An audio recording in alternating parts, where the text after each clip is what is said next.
Hi guys, আজকে একটা মুসলিম ব্রাইডালের উদ্দেশ্যে বেরুলাম।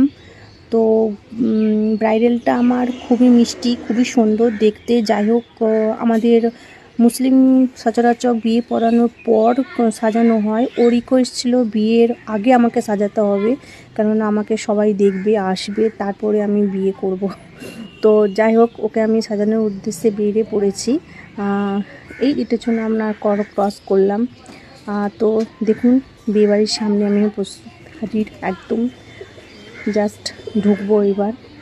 একটু বলতে 10 মিনিট মতন লেট হয়ে গেছে। তো দেখুন, আমার ব্রাইড খুব মিষ্টি, খুব সুন্দর, খুব আইবি।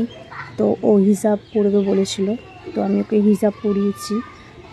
কেমন লাগছে একটু আমাকে বলবেন, ঠিক আছে? কিন্তু আমার ব্রাইড কিন্তু খুব মিষ্টি, দারুণ দেখতে।